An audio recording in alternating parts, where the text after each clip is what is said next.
Economy +2 governance से भी आप इसको जोड़ सकते हैं, ठीक है, क्योंकि कोऑपरेटिव्स वाला भी कंपोनेंट है इसमें। भारत टैक्सी है क्या?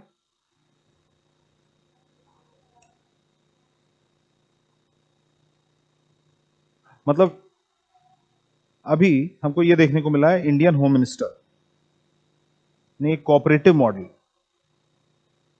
Indian home minister has announced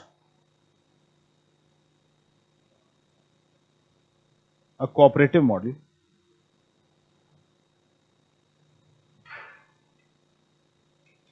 for taxi drivers। Bharat taxi क्या है? एक कोऑपरेटिव मॉडल। किनके लिए? टैक्सी ड्राइवर्स के लिए, ठीक है। अब ये क्या है? ये एक कोऑपरेटिव ऑल्टरनेटिव है। किसका? ये कोऑपरेटिव ऑल्टरनेटिव है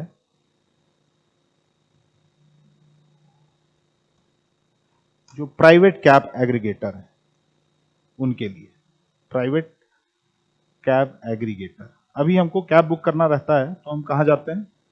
ओला, उबर, रैपिडो। तो ये क्या है? ये प्राइवेट कैब एग्रीगेटर है। Over the period of time हमको क्या देखने को मिल रहा था? हमको ये रियलाइज हो रहा था कि ये जो प्लेटफॉर्म्स हैं ये ठीक ठाक कमीशन है वो ले रहे थे, तो जो मार्जिन है कैब ड्राइवर्स का वो बहुत कम हो जा रहा था। और ये एग्रीगेटर्स हैं, ये क्या है? प्राइवेट है, इनका ऑब्जेक्टिव क्या है? प्रॉफिट मैक्सिमाइजेशन, ठीक है। तो ये 30 से 40%, मान लिया आप 100 रुपए पे कर रहे हैं एज अ कस्टमर, तो उसका पता चल रहा है 40% हिस्सा, 40 रुपए जो है वो किसको चला जा रहा है? प्लेटफॉर्म को चला जा रहा है। ना ये गाड़ी ओन कर रहे हैं, ना ये ड्राइवर्स को पे कर रहे हैं डायरेक्टली, ठीक है। तो ठीक ठाक प्लेटफॉर्म फीस है वो ये अप्रोप्रिएट कर ले रहे थे, ठीक है। तो इस 40% 30% कंपोनेंट को हटाने के लिए, मिनिमाइज करने के लिए सरकार ने क्या इनिशिएटिव लिया? एक कोऑपरेटिव लेके आई है। इसी को हम कह रहे हैं भारत टैक्सी। किसने अनाउंस किया? इंडियन होम मिनिस्टर, जिनके पास किसका चार्ज है? मिनिस्टर ऑफ कोऑपरेटिव का भी चार्ज है।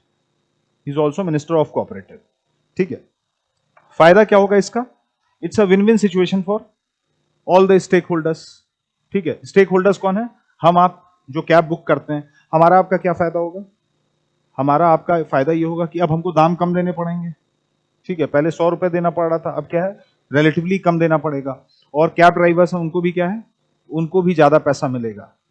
तो ये जो प्लेटफॉर्म थे जो इंटरमीडियरी का काम कर रहे थे, जो ठीक ठाक पैसा जो है वो एक्सट्रैक्ट कर ले रहे थे, अब उनका रोल जो है वो आपका मिनिमाइज हो जाएगा। So it's a win win situation for relevant stakeholders, win win situation for stakeholders. Stakeholders कौन हो गए? एक हम आप जो कंज्यूमर्स हैं सर्विसेज के, टैक्सी सर्विस के, और दूसरा कौन? दूसरा जो टैक्सी ड्राइवर है उनका भी फायदा है, ठीक है। अभी देखिए ये पायलट प्रोजेक्ट के तौर पे शुरू किया गया था, नवंबर दिसंबर में इसको पायलट प्रोजेक्ट के तौर पे शुरू किया गया था। जो पायलट सिटीज आइडेंटिफाई की गई वो दो थी, एक है आपका दिल्ली एनसीआर, ठीक है, और दूसरा क्या है? राजकोट। राजकोट कहां पर है? गुजरात में, ठीक है। धीरे धीरे इसको एक्सपेंड कर दिया गया है, धीरे धीरे इसको एक्सपेंड किया जा रहा है। और ऑब्जेक्टिव क्या है? ऑब्जेक्टिव ये है कि अगले 3 साल में, मतलब 2029 तक इसको क्या कर दिया जाए? पैन इंडिया बना दिया जाए। मतलब ये भारत टैक्सी की जो सर्विस है पूरे इंडिया में टीयर 2, टीयर 3, मेट्रोपॉलिटन सिटीज, हर जगह आपका इनका प्रेजेंस बन जाए भारत टैक्सी का, ठीक है। So this is the idea behind, this is the idea behind Bharat taxi. इसको ऑपरेट कौन करेगा? Who would be operating it? एक multi cooperative, multi state cooperative society है जिसका नाम है आपका Sahkar taxi, Sahkar taxi cooperative limited, cooperative limited, STCL, ठीक है।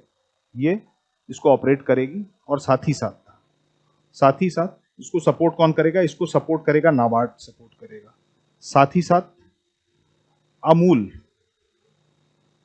भी इसको शुरुआती इंपेटस या शुरुआती सपोर्ट देगा। अमूल क्यों? क्योंकि अमूल एक सक्सेसफुल कोऑपरेटिव मॉडल अवेलेबल है हमारे पास। अमूल प्राइवेट कंपनी नहीं है, ध्यान रहे। अमूल भी एक सक्सेसफुल, आनंद से शुरू हुआ गुजरात में, ठीक है, वो भी एक कोऑपरेटिव मॉडल है। तो उनके एक्सपीरियंस को ड्रॉ करके भारत टैक्सी को सफल बनाने की योजना है। ठीक है, so what's the business model like? अब समझ में आ गया भारत टैक्सी है क्या? एक कोऑपरेटिव मॉडल है जो कि एक ऑल्टरनेट का काम करेगा। ऑल्टरनेट किसके लिए? जो आपके taxi aggregator, private taxi aggregator हैं, ओला, उबर, रैपिडो। ठीक है, ऑब्जेक्टिव क्या है कि जो 30-40% का जो प्लेटफॉर्म फीस बहुत हैवी चार्ज कर लेते थे, तो उससे टैक्सी वालों को कुछ मिलता नहीं था। कंज्यूमर के लिए भी प्राइसेस हैं वो बहुत ज्यादा हाइक हो जाती थी, ये समस्या होती थी। ये सारी चीजें मिनिमाइज हो जाएंगी, हमको भी दाम कम देना पड़ेगा और टैक्सी ड्राइवर्स हैं उनको भी दाम ठीक ठाक मिलेगा। अब बिजनेस मॉडल क्या है इनका? What's the business model like? हमने जैसा बात की कि भारत टैक्सी एक कोऑपरेटिव है, इट्स अ कोऑपरेटिव, यानी जो ओनरशिप है भारत टैक्सी की, वो किसके पास रहेगी? वो जो टैक्सी ड्राइवर्स हैं उन्हीं के पास रहेगी। उन्हीं में से चुन के लोग कहां पहुंचेंगे? बोर्ड में पहुंचेंगे, बोर्ड में पहुंचेंगे। ठीक है, दूसरी चीज क्या है? जो ओनरशिप तो है ही है, जो ऑपरेशनल कंट्रोल है वो भी आपका पूरा पूरा कोऑपरेटिव के हाथ में रहेगी। वो भी पूरा पूरा कोऑपरेटिव, मतलब टैक्सी ड्राइवर्स खुद डिटरमाइन करेंगे, खुद डिसाइड करेंगे कि हमारे ऑपरेशंस कैसे होने चाहिए, किस फेज वाइज मैनर में हमको आगे बढ़ना है, 2027 में क्या स्ट्रैटेजी रहनी है, 28 में क्या रहनी है, और 29 तक कैसे इसको एक पैन इंडिया फिनोमिना बनाना है। ठीक है, तो इसके लिए जो भी एग्रीगेटर, जो भी आपका टैक्सी ड्राइवर रहेगा, उसको 5 शेयर खरीदने पड़ेंगे। कितने के? 500 रुपए के, 500 रुपीज ईच। तो एक बार शेयर्स आ गए यानी आप क्या हो गए? कंपनी में आपका ओनरशिप आ गया। और एक बार भारत टैक्सी जो इनिशिएटिव, जो कोऑपरेटिव है, वो सक्सेसफुल होगा, जब पैसे कमाना शुरू होगा, तो ये शेयर्स जो टैक्सी ड्राइवर खरीद रहे हैं उनको डिविडेंड भी मिलना शुरू हो जाएगा। तो कई फायदे हैं कि नहीं? एक तो उनको जो प्राइवेट एग्रीगेटर्स को फीस ज्यादा देनी पड़ती थी वो नहीं देनी पड़ रही है, अब उनके कंट्रोल में रहेंगी चीजें। तीसरी चीज क्या है?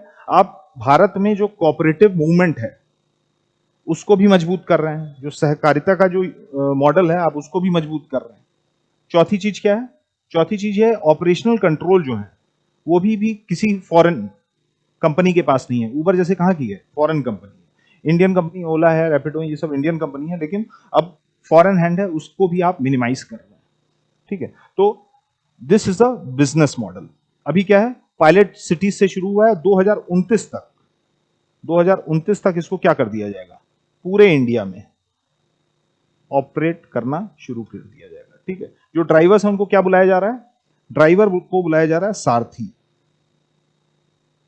ठीक है, और ये संचालित कैसे होगा? ऐप के माध्यम से संचालित होगा। जैसे आप ओला, उबर डाउनलोड करते हैं, वैसे ही आप भारत टैक्सी ऐप है उसको भी डाउनलोड करेंगे। ठीक है, ऑपरेशंस कैसे इसके निकलेंगे?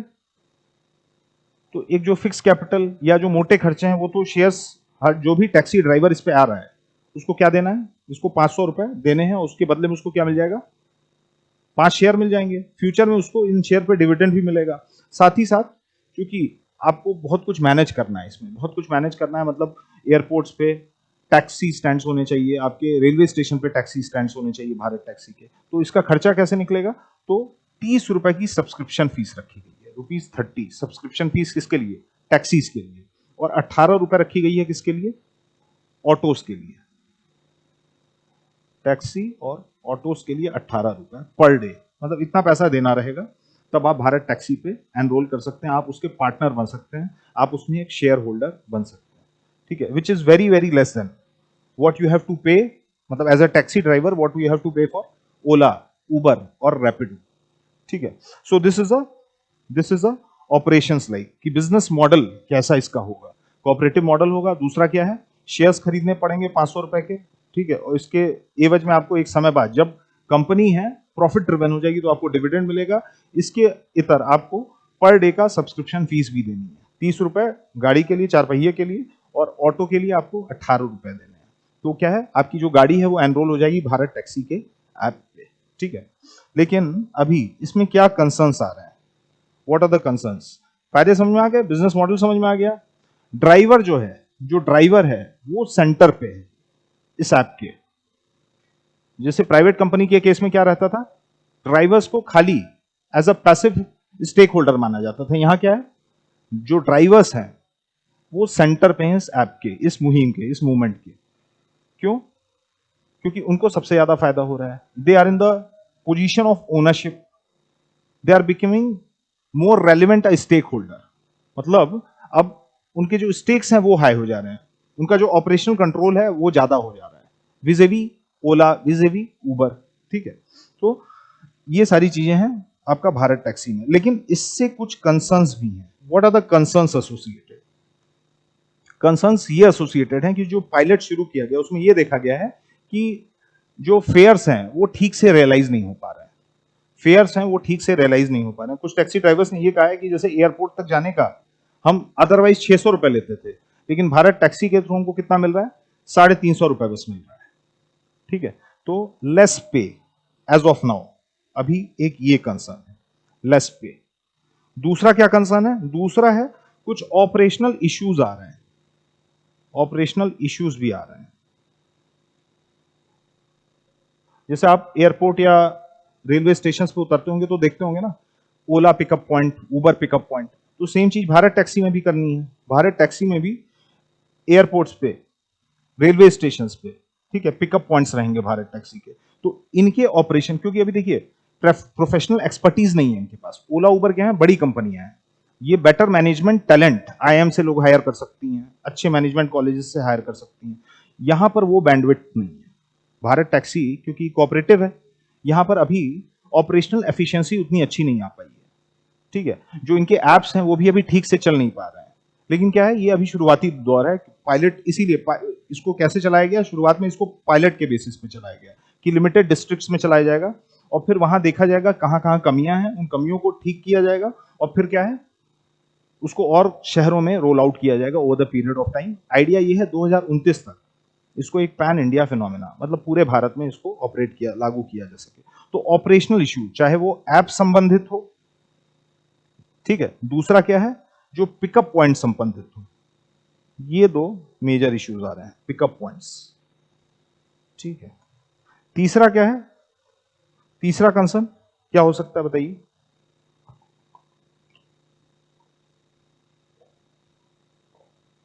लैक ऑफ डेटा, ये एक मेजर इश्यू आ रहा है। लैक ऑफ डेटा एक मेजर इश्यू आ रहा है।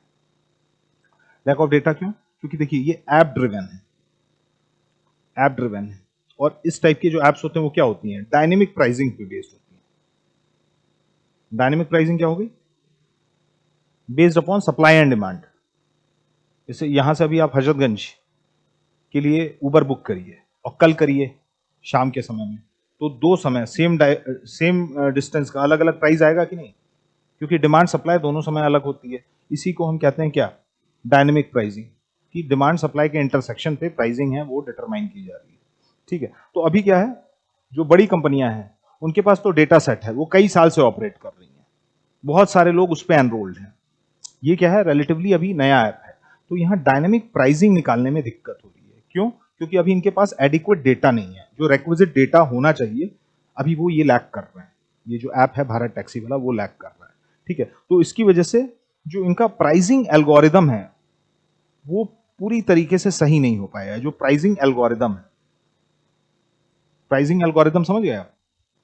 ठीक है, कि जो सॉफ्टवेयर यूज किया जा रहा है प्राइस को डिटरमाइन करने हर सेकंड हर मिनट, वो लैक ऑफ डेटा की वजह से डायनेमिक प्राइसिंग सही नहीं शो कर पा रहा है। यही कंसर्न आ रहे हैं जो लोग इस पे एनरोल हो चुके हैं, जो टैक्सी ड्राइवर्स, उनकी यही कंसर्न है, उनकी यही शिकायत है कि जिस रूट का हमको 500 मिलना चाहिए उसका हमको कितना मिल रहा है? 250 रुपए मिल रहा है। जिसका 600 मिलना चाहिए वो 350 मिल रहा है। लेकिन धीरे धीरे जैसे जैसे लोग इससे जुड़ते जाएंगे, ठीक है, इस पे डेटा और आता जाएगा, वैसे वैसे जो डेटा एनालिसिस है वो क्या होती जाएगी? और कॉम्प्रिहेंसिव और व्यापक होती जाएगी। ठीक है, तो ये सारी चीजें सही होती जाएंगी। तो these are the concerns associated with Bharat taxi. अभी हमको क्या देखने को मिला है? अभी हमको ये देखने को मिला है कि करीब करीब 4 लाख ड्राइवर्स हैं, एनरोल हो चुके हैं इस पे, 4 लाख ड्राइवर्स, और पर डे 10,000 की राइड्स हैं, 10,000 की राइड्स हैं वो बुक की जा रही हैं भारत टैक्सी ऐप से। धीरे धीरे इसको और स्केल अप किया जाएगा, जैसे जैसे स्केल अप 4 लाख से 8 लाख होगा, 10,000 से ये 30,000 40,000 राइड्स होंगी, तो इनके पास डेटा आता जाएगा, डेटा आता जाएगा, तो जो प्राइसिंग एल्गोरिदम है जिससे आपका डायनेमिक प्राइसिंग डिटरमाइन हो रही है वो क्या होती जाएगी? वो बेहतर होती जाएगी, वो आपकी सही होती जाएगी। ठीक है, so these are the concern. Way out में क्या है, क्या किया जा सकता है? जो कंसर्न है आपको इसको एड्रेस करना है, ठीक है। कंसर्न को कैसे आप एड्रेस करेंगे? आप बेटर मैनेजमेंट टैलेंट है वो हायर करिए, ठीक है। कोऑपरेटिव्स के पास जैसे जैसे पैसा आ रहा है उसको क्या करना चाहिए? ह्यूमन रिसोर्स में इन्वेस्ट करना चाहिए। गवर्नमेंट को क्या करना चाहिए? गवर्नमेंट को एक सीड फंड प्रोवाइड करना चाहिए, ठीक है। जो बॉडी है सहकार टैक्सी कोऑपरेटिव लिमिटेड, जिसको रन कर रही है, जिस मुहिम को रन कर रही है, इसको क्या करना चाहिए? एक सीड कैपिटल एपोर्शन करना चाहिए, सॉफ्टवेयर्स में, एप्स में इन्वेस्ट करना चाहिए, बेटर ह्यूमन रिसोर्स टैलेंट में इन्वेस्ट करना चाहिए, और over the period of time जो जो शिकायतें आ रही हैं, जो जो ग्रीवांसेस आ रहे हैं, ठीक है, उस पर वर्क करना चाहिए, जिससे आने वाले समय में ये ऐप जो है वो क्या हो, और बेहतर होती जाए और बेटर हो, ठीक है। तो वे आउट में आप यही रखेंगे कि ह्यूमन रिसोर्स, बेहतर human resource, better human resource, better managerial talent, ठीक है, जो अच्छे स्टैक डेवलपर्स हैं, ऐप डेवलपर्स हैं, ठीक है, उसमें बग्स हैं वो फिक्स किए जाएं। दूसरा क्या है? जो ऑपरेशनल इश्यू संबंधित फीडबैक आ रहे हैं उस पर वर्क किया जाए, working on feedback, working on feedback, मतलब जो जो फीडबैक हमको पायलट प्रोजेक्ट में मिले हैं, शुरुआती दौर में मिले हैं, उस पर वर्क किया जाए, उसको बेहतर किया जाए, कि मतलब आगे का जो रोल आउट हो वो क्या हो, वो स्मूथ होता जाए, वो बेटर होता जाए, ठीक है। So this was about Bharat taxi.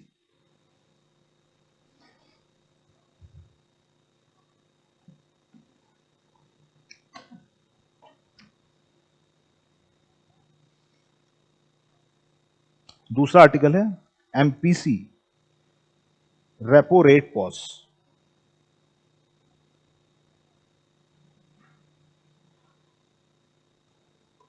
GS3 economy,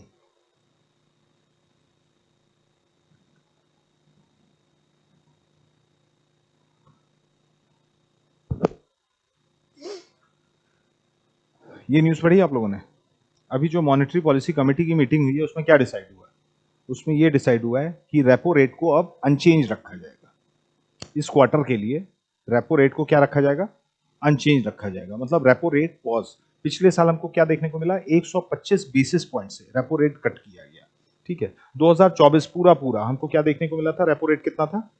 6.5% था, ठीक है। पिछले साल हमको क्या देखने को मिला है? 125 बेसिस पॉइंट का डिक्रीज मिला है। मतलब एमपीसी ने क्या किया? रेपो रेट को काटा है। क्यों काटा है? ग्रोथ मोमेंटम को पुश करने के लिए, ठीक है। हमको फाइनली ये देखने को मिला 25 बेसिस पॉइंट अभी दिसंबर में, जो बीता दिसंबर है उसमें 25 बेसिस पॉइंट काटा गया, और रेपो रेट कितना आ गया था? 6.5% से 6.5% से 5.25% आ चुका था, ठीक है। इस बार 5.25 पे स्टेटस को रखा गया, मतलब इसको फर्दर डिक्रीज नहीं किया गया। इसका असर क्या पड़ेगा? इसका असर ये पड़ेगा कि जो ईएमआईज हैं, जो डिपॉजिट रेट्स हैं, वो अब अनअफेक्टेड रहेंगे। इसमें हमको कोई चेंज आने को नहीं देखने को मिलेगा। जो लोन्स हैं तो उसमें हम इंटरेस्ट देते थे, उसमें कोई चेंज नहीं देखने को मिलेगा, ठीक है। और आरबीआई ने एक चीज और की है, एक तो आपका रेपो रेट पॉज किया है कितने पे? 5.25 पे। साथ ही साथ जो पॉलिसी स्टांस है उसको न्यूट्रल कर दिया है, न्यूट्रल पॉलिसी स्टांस, ठीक है। न्यूट्रल पॉलिसी स्टांस क्या होता है? आरबीआई है 3 टाइप के स्टांसेस रखती है मॉनेटरी पॉलिसी को लेकर, 3 टाइप के पॉलिसी स्टांसेस रखती है। एक कौन सा? एक हो गया न्यूट्रल, दूसरा अकोमोडेटिव, और तीसरा क्या है? Withdrawal of accommodation.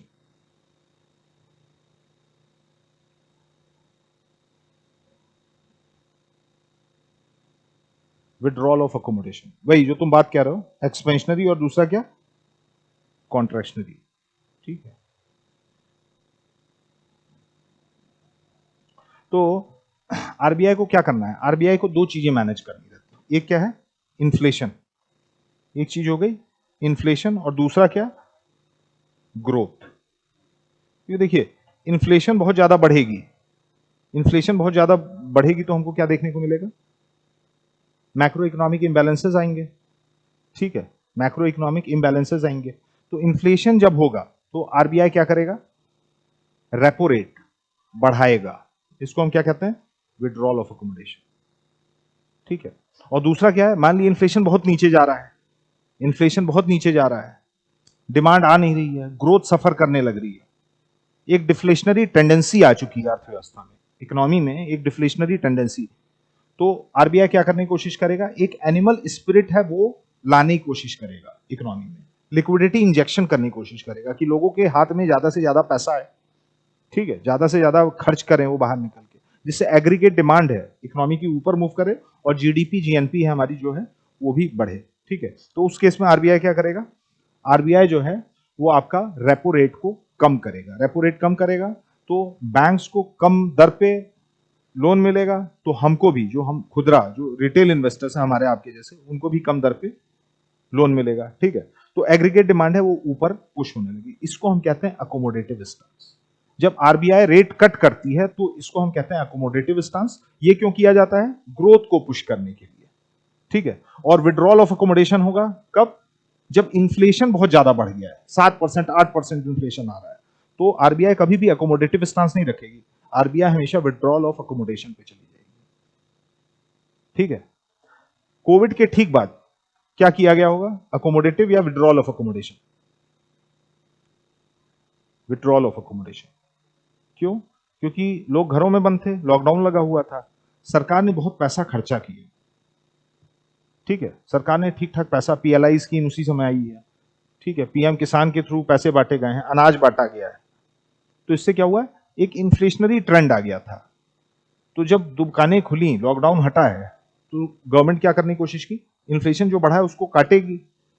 तो वहां पर हम क्या चलाए हैं, विड्रॉल ऑफ अकोमोडेशन चलाए। तो रेपो रेट जो 4% 4.5% हुआ करता था, वो कहां तक भाग गया, 6.5% पार कर गया था।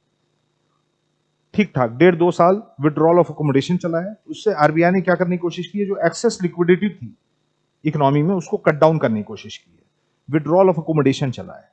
जब चीजें नॉर्मल हो गई, जब इन्फ्लेशन वापस से बैंडविड्थ में आ गया 4 + -2, तो आरबीआई क्या शुरू कर दी है, विड्रॉल ऑफ अकोमोडेशन से आ गई किस पे, अकोमोडेटिव पे। सन 24 में हमने क्या देखने को मिला, जो रेपो रेट था वो थ्रू आउट 6.5% का रहा, लेकिन जब देखा जाने लगा कि अब इन्फ्लेशन कंट्रोल में आ गई है, अब ग्रोथ को पुश देने की, क्योंकि देखिए बहुत देर तक आप रेपो रेट हाई रखेंगे तो क्या है, इंडस्ट्रीज को, हाउस होल्ड्स हैं, उनको लोन जो है वो महंगे दर पे मिलेगा, तो खर्चा नहीं करेंगे, वो लोन लेने से बचेंगे, तो एग्रीगेट डिमांड जो है वो सफर करने लगेगा, नेशनल इनकम आपकी सफर करने लगेगी। जो 7.5% की इकोनॉमिक ग्रोथ रेट आनी चाहिए थी, वो कितने परसेंट की आएगी, 6%, 6.25% की। तो जब पर्पस सर्व हो गया, जब सकआउट कर लिया गया, इन्फ्लेशन कम हो गई, तो हम आ गए कहां पे, आरबीआई कहां पे आ गया, विड्रॉल ऑफ अकोमोडेशन से अकोमोडेटिव। 2025 वाला जो साल है, हमको क्या देखने को मिला है, अकोमोडेटिव स्टांस देखने को मिला है। आरबीआई जो है 125 बेसिस पॉइंट, मतलब 1.25% से रेपो रेट काटी है। 6.5 से हम कितने पे आ गए हैं, 5.25% पे आ गए हैं। ठीक है। अब फाइनली आरबीआई ने क्या किया, अपना स्टांस जो है कर लिया है क्या, न्यूट्रल। ठीक है। तो अकोमोडेटिव स्टांस में हम क्या कर रहे थे, ग्रोथ को पुश कर रहे थे, विड्रॉल ऑफ अकोमोडेशन में इन्फ्लेशन को कंट्रोल कर रहे थे। न्यूट्रल में हम क्या करेंगे, न्यूट्रल में हम दोनों को बैलेंस करने की कोशिश करेंगे कि अब चीजें हमारे फेवर में हैं, अब जैसी सिचुएशन आएगी हम वैसे मॉनेटरी पॉलिसी के माध्यम से रिस्पॉन्ड करेंगे। अब आने वाले क्वार्टर में अगर दिख रहा है कि इन्फ्लेशन जो 2.something% है, ठीक है, वो 3.5% हो गया है, तो हम किस पे आ जाएंगे, विड्रॉल ऑफ अकोमोडेशन पे आ जाएंगे। या लग रहा है ग्रोथ को पुश देने की जरूरत है, ग्रोथ कहीं ना कहीं सफर कर रही है, बारिश नहीं हुई अच्छी, तो हम क्या करेंगे, हम अकोमोडेटिव स्टांस पे आ जाएंगे। तो न्यूट्रल स्टांस का मतलब हो गया, अब आपके पास बैंडविड्थ है, आप इधर भी जा सकते हैं जरूरत के हिसाब से और इधर भी जा सकते हैं, जैसी जैसी जरूरतें आपकी चेंज हो। ठीक है। तो आरबीआई ने दूसरी चीज ये बोली है कि now we are shifting to neutral policy stance, also we are keeping our rate unchanged at what, 5.25%। Repo rate पे अब पॉज लगा दिया गया है। ठीक है। दूसरी चीज क्या है, आरबीआई ने ग्रोथ रेट को लेके क्या प्रोजेक्शन की है, ग्रोथ रेट को लेके भी उसने अपने पुराने एस्टिमेट हैं उसको रिवाइज कर दिया है। पहले आरबीआई का कहना था कि फिस्कल ईयर 2027 में इंडियन इकोनॉमी जो ग्रोथ रेट विटनेस करेगी वो 7.3% का विटनेस करेगी, लेकिन अभी इसको दोबारा से रिवाइज कर दिया गया है। कितना कर दिया गया है, 7.4%, 10 बेसिस पॉइंट से इसको बढ़ा दिया गया है। ठीक है, फिस्कल ईयर 2026 में। दूसरी चीज क्या है, इन्फ्लेशन को लेके क्या बोला है, इन्फ्लेशन को लेके भी रेट्स रिवाइज किए गए हैं, 2.1% कर दिया गया इसको, 2.0% था पहले, इसको बढ़ा के कितना कर दिया गया, 2.1%। ठीक है, 2% से नीचे की इन्फ्लेशन क्या है, हमारे लिए खराब है। क्यों? क्योंकि डिफ्लेशनरी ट्रेंड आ जाएगा, डिफ्लेशनरी ट्रेंड आ जाएगा। ठीक है, तो अभी क्या है, अभी एक्सपेक्टेड है कि अब इन्फ्लेशन बढ़ेगा क्योंकि बेस इफेक्ट पिक्चर में आ जाएगा। बेस इफेक्ट मतलब क्योंकि इन्फ्लेशन इतना कम हो चुका था कि अब थोड़े चेंज भी क्या है, ज्यादा चेंज लगेंगे आने वाले समय में। तो इसीलिए जानबूझ के अब रेपो रेट को काटा नहीं गया है, रेपो रेट को, क्योंकि इन्फ्लेशन क्या होगा, इन्फ्लेशन फिर मिसमैनेज हो जाएगा। ठीक है, तो क्या रीजन है,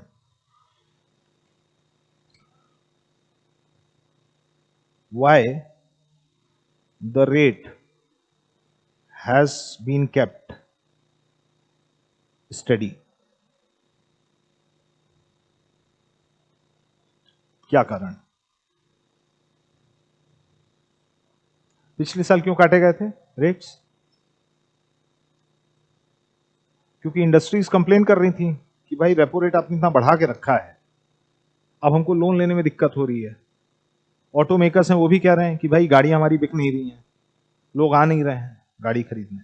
ठीक है, तो अब क्या है, जब आरबीआई ने रेट काट दिया, लोग वापस अपने घरों से दुकानों से निकल के चीजें खरीदने लगे, तो हमको देखने को मिला है कि जो ग्रोथ रेट है वो रोबस्ट हो गई है।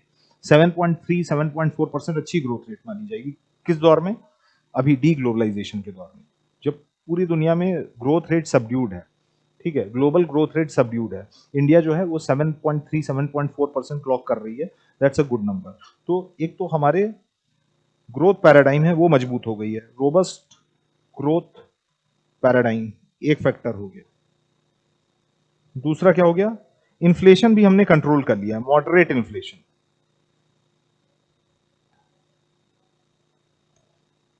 ठीक है, अब क्या है, अब हम रेपो रेट काटते तो क्या हो जाता, तो इन्फ्लेशन बढ़ने की दिक्कत हो सकती है। तो हमको ये देखने को मिल रहा है ग्रोथ रेट भी सही आ रही है, 7.3 7.4% हम क्लॉक करेंगे, इन्फ्लेशन भी आपका 2% के आसपास हवर कर रहा है।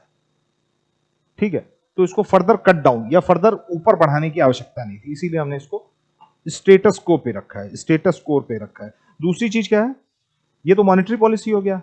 इकोनॉमिक ग्रोथ और इन्फ्लेशन सिर्फ मॉनेटरी पॉलिसी से डिटरमाइन नहीं होती है, वो किससे होती है, फिस्कल पॉलिसी से भी डिटरमाइन होती है। मॉनेटरी पॉलिसी कौन एक्सरसाइज करता है, सेंट्रल बैंक आरबीआई करता है। ठीक है, अभी हमको पिछले साल देखने को मिला है कि सरकार भी अपने फ्रंट पे, मतलब फिस्कल पॉलिसी के माध्यम से भी ठीक ठाक ग्रोथ को पुश करने की कोशिश की है, ठीक ठाक ग्रोथ को पुश करने की कोशिश की है। एक हो गया कि इंडस्ट्री लीडर्स, हाउस होल्ड जाके बैंक से कह रहे हैं कि भाई लोन बड़े महंगे हो गए, तो आरबीआई रेपो रेट काट रही है।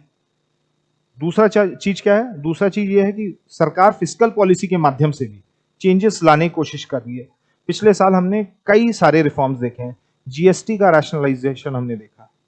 ठीक है, इनकम टैक्स एग्जेम्पशन हमको देखने को मिला है कि 12 लाख तक आप एग्जेम्पशन को इस्तेमाल करके जीरो टैक्स दे रहे हैं, यानी लोगों की जेब में क्या है, पहले से अब ज्यादा पैसा आ चुका है। तो अब repo rate further cut down करने की आवश्यकता नहीं थी। फर्दर कट डाउन मतलब फिस्कल पॉलिसी ने पिछले साल अपना काम अच्छे से किया, तो मॉनेटरी पॉलिसी इस साल क्या है, रिलैक्स्ड है। ठीक है, तो तीसरा कारण हो गया कि reforms taken last year, reforms taken last year, इसमें क्या है, जीएसटी रैशनलाइजेशन है, फिर इनकम टैक्स कट्स हैं। ठीक है, ये सारी चीजें हमको देखने को, और भी कई सारे रिफॉर्म्स, शांति बिल आया है। ठीक है, कई सारे रिफॉर्म्स भारत सरकार ने, लेबर लॉज हैं उनको क्या कर दिया गया, कोडिफाई कर दिया गया, सिंप्लीफाई कर दिया गया। तो कई सारे रिफॉर्म्स फिस्कल फ्रंट पे लिए गए हैं भारत सरकार द्वारा, जिसकी वजह से अब क्या है, मॉनेटरी पॉलिसी पे जो भार है, जो बहुत ज्यादा बढ़ गया था सन 22 23 24 में, वो क्या हो चुका है, वो रिलेटिवली कम हो चुका है। चौथी चीज क्या है, हमने खुद देखा कि ऑलरेडी 125 बेसिस पॉइंट से रेट कट हमको कब देखने को मिला है, सन 2025 में। तो आप मॉनेटरी पॉलिसी को एक पॉइंट के बाद ज्यादा लेवरेज नहीं कर सकते, you won't be able to leverage monetary policy after point. Already ये ओवरहीटेड है। जब आप 125 बेसिस पॉइंट ऑलरेडी एक साल में मतलब 4 क्वार्टर में काट दिए हैं, तो अब क्या है, अब थोड़ा सा ठंड रखनी चाहिए।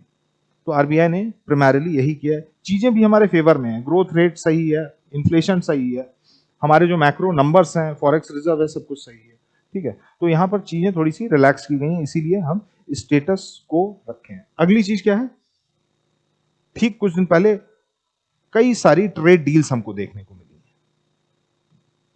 किसके किसके साथ? ईयू के साथ, यूके के साथ पिछले साल, न्यूजीलैंड के साथ, और साथ ही साथ इंटरिम ट्रेड अग्रीमेंट कल जो आर्टिकल हमने किया है, किसके साथ?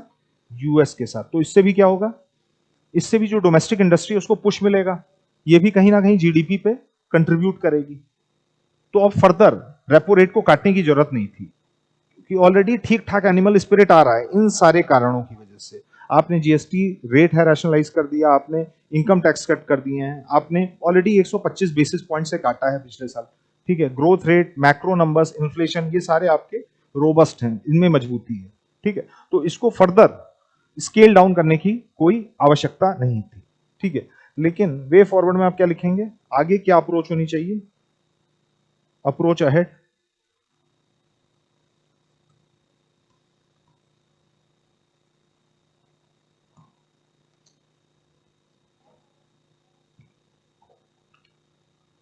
आरबीआई को वेट एंड वॉच अप्रोच रखनी चाहिए। वेट एंड वॉच अप्रोच, जो कि आरबीआई प्रिसाइसली कर रही है। कैसे? न्यूट्रल पॉलिसी स्टांस रख के। हमने बताया ना, न्यूट्रल पॉलिसी स्टांस में क्या फायदा है? न्यूट्रल पॉलिसी स्टांस में फायदा है कि आप इधर भी जा सकते हैं, आप उधर भी जा सकते हैं। डोमेस्टिक इकोनॉमी हमारा अच्छा परफॉर्म कर रही है, जो घरेलू अर्थव्यवस्था है वो ठीक परफॉर्म कर रही है, लेकिन जो एक्सटर्नल हेडविंड्स हैं उन पे हमारा कोई कंट्रोल नहीं है, ठीक है। जियो पॉलिटिकल कॉन्फ्लिक्ट हमको देखने को मिल रहा है, यूएस कब पलट जाए, मान लिए कोई वॉर हो जाए, ठीक है, चाइना जो है वो कोई इंपॉर्टेंट चीज की जो सप्लाई है वो रोक दे, क्रिटिकल मिनरल्स की सप्लाई रोक दे, तो ये क्या है, ये एक्सटर्नल हेडविंड्स हैं, इन पे हमारा कोई कंट्रोल नहीं है। तो आरबीआई को अभी क्या करना होगा, आरबीआई को वेट एंड वॉच अप्रोच रखनी रहेगी, ठीक है। और जैसे क्वार्टर टू क्वार्टर हमको क्या करना पड़ेगा, एक्सटर्नल सिचुएशन है, इंटरनल सिचुएशन के साथ साथ एक्सटर्नल सिचुएशंस हैं, उनको भी एनालाइज करना पड़ेगा, और उसके बेसिस पे मॉनेटरी पॉलिसी के माध्यम से रिस्पॉन्ड करना पड़ेगा, ठीक है। So what is required is caution in monetary policy, caution in monetary policy paradigm, monetary policy paradigm, ठीक है। कि जरूरत के हिसाब से हम क्या करेंगे, जरूरत के हिसाब से हम अपनी मॉनेटरी पॉलिसी को ट्विक करेंगे, looking at the headwinds, looking at the tailwinds, external sector कैसा परफॉर्म कर रहा है, ठीक है। तो अभी यह है कि फिस्कल पॉलिसी की वजह से जो मॉनेटरी पॉलिसी के पास हेडरूम है वो ठीक ठाक अवेलेबल है, क्योंकि फिस्कल पॉलिसी ने पिछले साल अच्छे से काम किया है। इस बार हमको इसीलिए देखने को मिल रहा है मॉनेटरी पॉलिसी या आरबीआई के पास एक एम्पल हेडरूम, हमको ठीक ठाक हेडरूम ऑपरेशनल बैंडविड्थ के लिए देखने को मिल रहा है, ठीक है। एक क्वेश्चन ले लीजिए।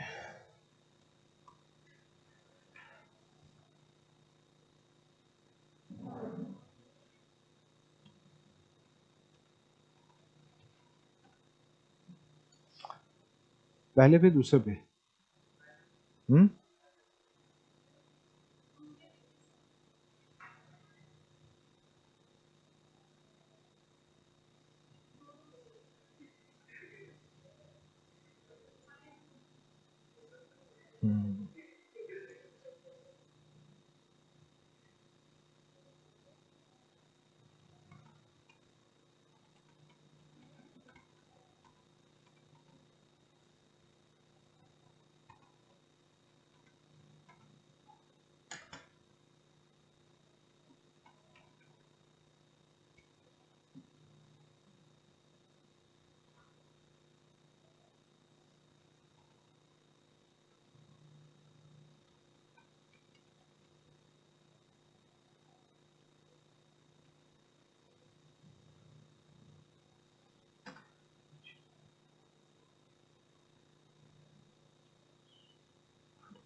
हाल की तिमाही में आरबीआई द्वारा रेपो दर में कटौती को स्थगित करने के क्या कारण हैं? मौद्रिक नीति का तटस्थ रुख, समय की आवश्यकता क्यों थी? What are the reasons for RBI's pause of repo rate cut in recent quarter? Why neutral stance of monetary policy was need of the hour? कर लेंगे ये, वही आज के लेक्चर से हो जाएगा। ठीक है,